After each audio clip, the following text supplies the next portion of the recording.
On the next Canine Corner, are you a pug lover? Well, Pug Nation LA is here to introduce us to some of their adorable pups. And then we are getting exclusive insight into an animal communicator's book. Plus, are you ready to learn how to positively train your pooch? All this and more coming up on the next Canine Corner.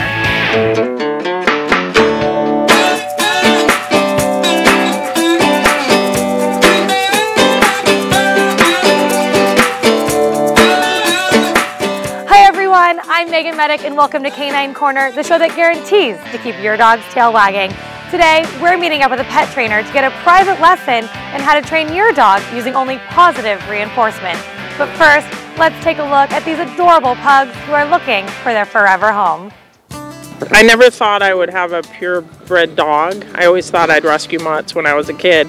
But I actually volunteered and I sat down and the shelter let like 20 pugs at me and they were snorting and the whole bit, and I just fell in love. There's just something about them. They're vulnerable, they're sweet, they're, you know, perfect dogs.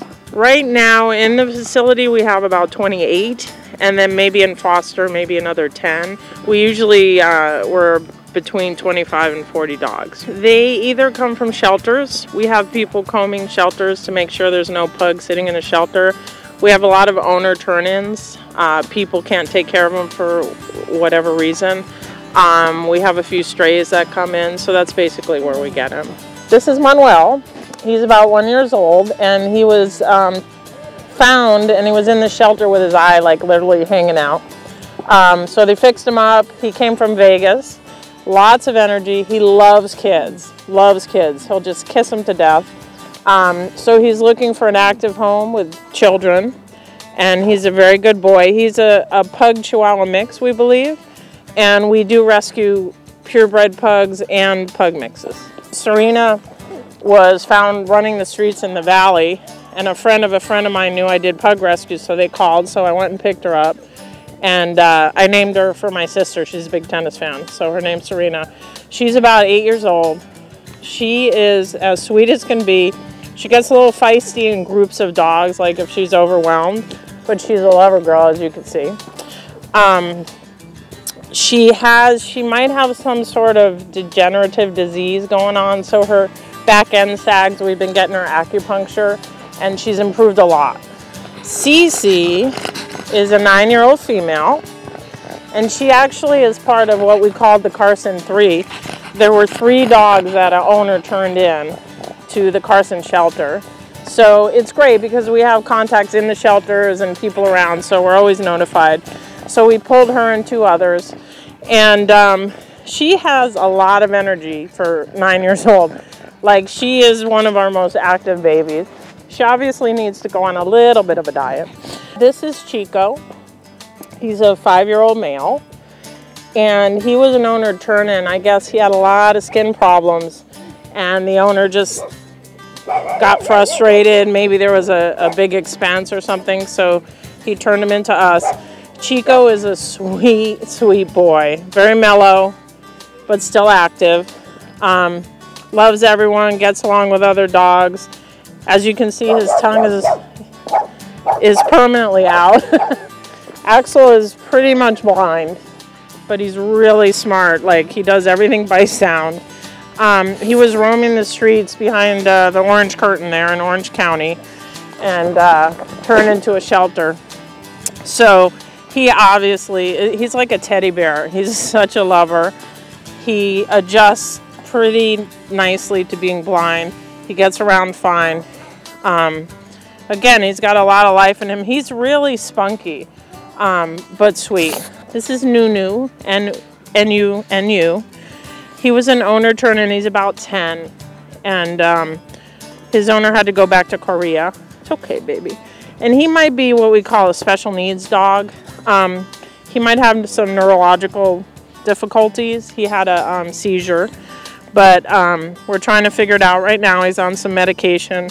But so sweet, so sweet. Still spunky for 10. This morning he was stealing other dogs' food. He was doing his best at that. Again, another great dog for kids, family. And all he wants is love. You know, he just wants a bed and some love. To get more information on these pugs, you can call Pug Nation LA at 310-327-7871 or email them at pugnationla@aol.com. We certainly hope all of those cute pugs find a loving home very soon. And if you're ready to adopt, then I highly recommend training your new canine using the positive reinforcement method. And pet trainer Melissa Hummer is here to tell us why. Melissa Hummer started training dogs when she was just 9 years old, but she didn't decide to make it her career until after she trained her beloved Doberman Badunkadunk and worked under other trainers. I had a couple of private clients and just decided to quit working at my job, literally just one day, just stopped working.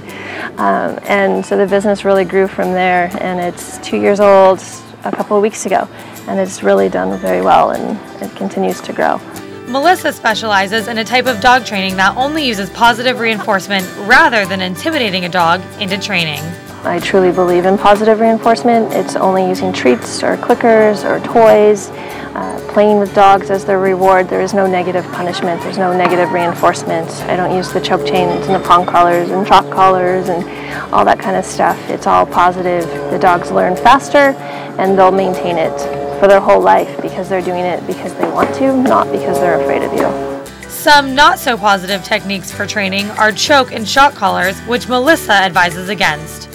Dogs with choke chains, they tend to just keep pulling anyways because the owners don't know how to use them. So if you're going to use them, you might as well use them properly.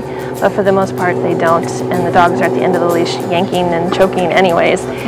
Shock collars will completely change a dog's entire personality and demeanor, and it can really shut them down.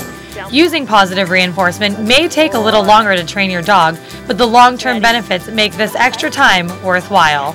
The dog has to learn the commands, and they have to actually learn what you're asking them to do. Once they figure out that there's a reward involved, they tend to pick it up very quickly, whereas other methods, they're doing it because they're now afraid of you. So they tend to, potentially learn it a little faster that way, but only because they're afraid of you. But in order for your dog to listen, especially as a beginner, you need to get his attention with a really good reward. Find something that your dog will work for. Not every dog will work for treats. Not everybody will work for squeaky toys. And then they won't necessarily work for any treat. Regular old milk bones tend not to work very well, so find a nice smelly treat out there. Melissa also teaches group training classes with her canine and human clients. It's fun. My classes max at 10, so it's not super overwhelming. There's not a huge amount of dogs, and the humans are always there. It's not me and 10 dogs. That would be frightening. The owners are there. They're handling their dogs as I teach it. It's kind of like you just go to school and the teacher's in the class, and then I'll use one of the dogs as a demo dog to show them what I want. Sit, for example, because I'll use hand signals and treats.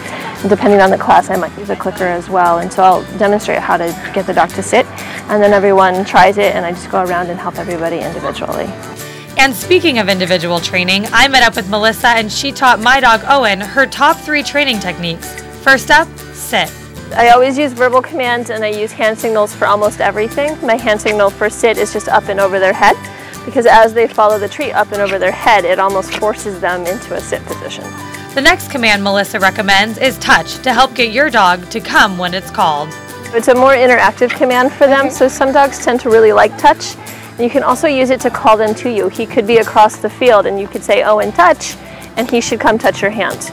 Next, we learned the watch command, which is the perfect way to get your dog's attention. It's just him looking at you, looking you in the eye. "Owen, watch me." Good boy. So your hand signal is pointing to your eyes. Good job. But we don't want to have the treat out so that he's staring at the treat. So if you hold it like this, when you turn your hand, he's no longer looking at the treat, he's actually looking at you. Well, Melissa, thank you so much for teaching us those 3 commands, and I hope everyone tries to train their dog with only positive reinforcement. Melissa says her favorite part of pet training is seeing the difference a dog can make from day 1 to the end of their training period. Now, don't go anywhere, because when Canine Corner comes back, we have an exclusive book review with pet communicator Terry Steuben. And make sure you have your pen handy, because we have a tip of the month you won't want to miss. Welcome to Cook It Safe Challenge, where teams compete to make the right decision about safe food preparation. Our challenge in this round, oven or microwave. To win, teams must use the proper steps for safe meal preparation, read and follow package cooking instructions, and know when to use the conventional oven or the microwave. You're on the clock, so make your decisions quickly, but be warned, make the wrong choice and your meal will be unsafe. Sorry, Team 2, an unwise choice. Check the cooking instructions on that package you ripped open so quickly. Dude, what? Microwaves and conventional ovens both have a purpose. Your challenge was to cook the dish safely. This means knowing which method of cooking to use, and you failed. We failed to read and follow the packaged cooking instructions and use a conventional oven. If you don't follow cooking instructions, some foods may be hot but may not have reached a safe internal temperature. Use a food thermometer to be sure. We kept focus on reading and following the packaged cooking instructions. And we used the conventional oven and the food thermometer. Can you cook it safe? In order to beat breast cancer, I knew I would have to lose my breasts. But to reclaim my life, I chose breast reconstruction. Each year, nearly 150,000 women will learn they will undergo a mastectomy due to breast cancer. But 7 out of 10 women are never told about their breast reconstruction options. Breast reconstruction is a very important part of the healing process, both physically and emotionally. Download my song Flower to share the message and help us share the fact that women can feel whole again. Welcome back to Canine Corner. Now, you've seen pet communicator Terry Steuben on our show before, but this time she's back and telling Shay Uval all about her book. Let's take a look. Terry, what's the name of your book? The book is called Secrets of a Pet Whisperer. Stop telling your animals to misbehave. Here's a perfect example. Sometimes you'll see people who see their dog on the couch and they'll say down, and what they're actually telling their dog to do is to lie down and not get off. Do you find that happening too? Absolutely. They need to tell them where they want them to lay. Exactly. So lay on the floor, lay on the carpet. So what you just said is, you gave a perfect example, which is please tell your dogs what you should do. Well, what I usually tell people, if they can stay away from the words don't, won't, can't, shouldn't, stop, not, and no, then their pictures will be better. And instead, if they can say, I want you to, then they're going to get much more better behavior, and the pets are going to do exactly what they say. Now, there's one thing that you mentioned I want to clarify. You said their pictures will get better. Can you expand on what the word or what you mean by pictures? Sure. When the book has the talking pictures method, and what that's about is the words we choose make the pictures in the mind. It's like saying, don't think about a giraffe. There went the picture of the giraffe. You can't help it. So what you do is you want to say words. And this is for the left brain folks. If you're visual, that's okay, but if you're not, but the left brain folks can say the words and say them in the right order, and then the right picture will go to the animals. They'll see it and do exactly what you want. What else can I find in your book? Well, there's a story about emergency preparedness for your pets, what you say to your pet when you're having a disaster situation. There's also traveling with your pet, taking a vacation with your pet, if you have to leave your pet, separation anxiety. Okay, give me a quick tip for separation anxiety. Separation anxiety, you want to tell them the whole story. Where are you going? What are they doing? And then you want to finish it. When I get back, I'll give you a hug. Otherwise, it's separation. I'm going here, you're going there. All right, so if we're interested in getting your book, how can viewers get a hold of your book? The book is on my website. You can go to terrysteuben.com. It's also on Barnes & Noble, and it's also a lot of the boutique stores over here in Torrance. Remember, if you want a copy of Terry Steuben's book, Secrets of a Pet Whisperer, or to make an appointment, you can reach her at 714-875-7194, or go onto her website at www.calmhealer.com. Thank you so much, ladies, and make sure you guys go out and get a copy of Terry's book, Secrets of a Pet Whisperer. Now, don't go anywhere, because when we come back, Shay's out in the field answering your canine questions. And also make sure you have your pen and paper handy, because the tip of the month is next.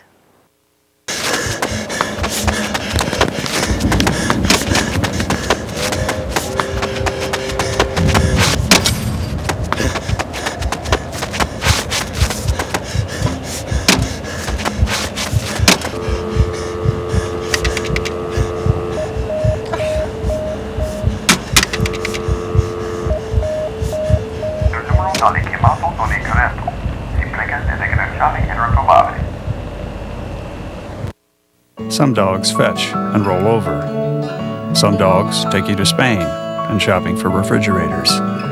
Help you get through grad school, start your own business, go on hikes in the Grand Canyon. Some dogs you trust with your life every day. Being partners with a guide dog is having the freedom to do what you want in life. Nothing more, nothing less. And with your help, nothing need ever change that. Call 1-888-884-DOGS or visit guidedogs.com. Being a gold medalist skier requires a lot of hard work, intense training, and time outside on the mountain. But taking care of my skin is easy and doesn't affect my performance. Every day I apply sunscreen and wear protective gear. I know protecting my skin will help prevent skin cancer and avoid wrinkles. I get my skin checked regularly by a dermatologist. 1 in 5 Americans will develop some form of skin cancer in their lifetime. My name is Julia Mancuso and I'm wearing orange to help put a spotlight on skin cancer. Welcome back to Canine Corner. Next, we're getting the answers to your pet questions in this month's Q&A. Shay, take it away. Hi, my name is Emily and I have a question for Shay. How do you potty train a small dog? Because my parents did it and I have no clue how to. Emily, that's a great question, and the trick to getting it done right is keeping your dogs on a routine. Dogs will go to the bathroom about 20 minutes after they wake up, 20 minutes after they eat, or 20 minutes after they've been playing really hard. So when they do one of those 3 things, be sure to take them straight outside onto the grass and wait for them to do their business. And once they've done it, make a big deal and give them lots of praise, and then take them back inside immediately. So they focus on the fact that they've been praised outside, and before you know it, the dogs will know to do it outside, and you've got yourself a super potty trained dog. Shay, I've got a question. My dog Indigo is a wonderful puppy, but he's half husky, half German Shepherd, and as you can see, he's jumping. And he used to walk with me, and now he's just running all over the place, and I don't want to put a choke collar on him, so what do I do? Because he'll pull on it. Hi Nita, so you mentioned your dog is part husky, and what you may not know is huskies are known for pulling. They pull sleds and they're really good at lunging forward. So if you've got a harness on, they're going to do exactly that and pull you everywhere you go. So what I recommend is a pronged collar, which is different than a choke chain, and the prongs are similar to canines in a dog's mouth. And if you just pull and release and pull and release, it simulates like a bite, and it tells them not to do that behavior. And before you know it, you'll have a dog that walks really nicely on a leash right beside you. Hi Shay, I have this cute little dog that's real hyperactive, and what can I do to help calm her down? Hi Judy, I see you've got a cute little Chihuahua there, and for smaller dogs I've got a fun answer, and that is you can actually use a cat toy to tire them out.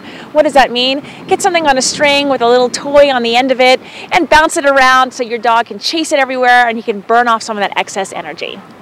Shay, how do you stop a dog from smelling you know where? I know exactly what you're talking about, and you know what? We can't stop it. That's exactly where the dog can tell whether you have estrogen or testosterone, so they know if you're a male or a female. They can tell by the amount, whether they're young or whether they're old. And so that's where the dog gets all the information from you. It's kind of like they Facebook friend you. So unfortunately, we can't really stop it, but now that you understand why they're doing it, maybe you won't be so uncomfortable. Thank you, Shay, for getting us those answers. Now, grab your pen and get ready for an amazing tip of the month. Melissa Hummer is offering 10% off a dog training session at Positively Perfect Pooches if you call and mention Canine Corner. You can reach her at 310-430-5322 or email her at melissa@pawpurpoo.com. Now, if you missed our dog adoption special in the beginning of the show, here is your recap. First, we have Manuel. He's the very lively 1-year-old pug chihuahua mix. Although he is missing an eye, he is still very attractive and would love an active home with kids. Next, we have 8-year-old Serena, who is the ultimate people lover and is ready to be the perfect addition to any type of home. Cece is our next dog up for adoption. She is 9 years old, has tons of energy, and loves other dogs and kids. Cece also loves to snore. Chico is 5 years old and is very sweet and mellow. He promises to always put a smile on your face by sticking his tongue out at you all day. And don't forget Axel, who is ready to be the ultimate teddy bear to any family. He is 8 years old but has a lot of spunk and heart in him. And last, we have Mr. Nunu, who is 10 years old. He is very sweet, great with kids and other dogs. Nunu is looking for a warm bed and hearts to fill. To get more information on these pugs, you can call Pug Nation LA at 310-327-7871 or email them at pugnationla@aol.com. If you have a question, contact us and we'll be sure to get you the right answer. Call us at 310-618-5762 or email us at caninecorner@torranceca.gov. Now, that's all the time we have on our show today. Thank you so much for joining us here on Canine Corner, the show that guarantees to keep your dog's tail wagging. I'm Meagan Medick, and we'll see you next time.